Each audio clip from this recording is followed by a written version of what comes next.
All right, ladies and gentlemen, welcome back. Joining me now, John Zogby, Newsmax contributor, senior partner at John Zogby Strategies, director at the Keenan Center for Entrepreneurship, and author of We Are Many, We Are One, Neo-Tribes and Tribal Analytics in 21st Century America.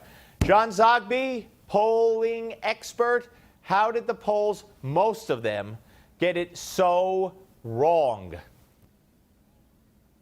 They were oversampling Democrats. This is something that, going back to the first days that I met you in the mid-1990s, was it at the 1930s you and I met?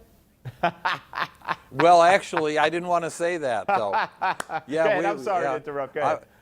We were doing polls with clipboards and corner of Main and Elm, count 5 houses. Yeah. The oversampling of Democrats, problem number one. Problem number two, really nobody's fault.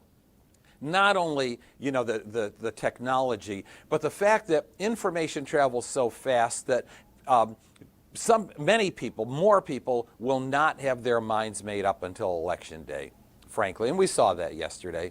That's why I was hesitant to call it. I knew it was going to be close, but hesitant to call the race because we ultimately didn't know who was going to turn out to vote.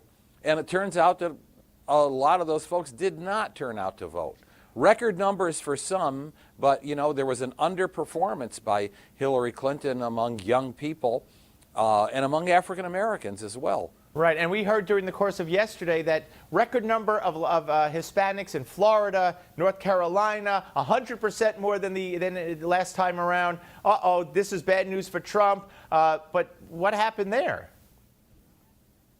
Well, it was offset by the Hillary getting 88% of African Americans. That sounds good, but when Obama got 95%, and 93% back to back, and of a much larger turnout of African Americans, you're shaving a considerable amount of points right there. Every African American that doesn't turn out to vote is a Democratic voter. Right. And then young people, you had a combination of, Gary Johnson among 18 to 29-year-olds. Gary Johnson, that's where he got his 12, 13%.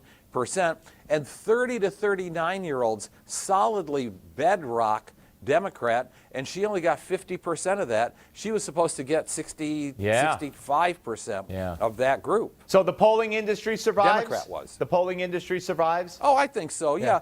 With reasonable expectations. Right. And maybe not with so many. Reasonable expectations. If anybody is... Yeah. If you got a bookie waiting outside, you're going to depend on people like me. Stay away from that limousine. And I was going to say, maybe not so many Democrats in the sampling. John Zogby, great to talk to you, sir.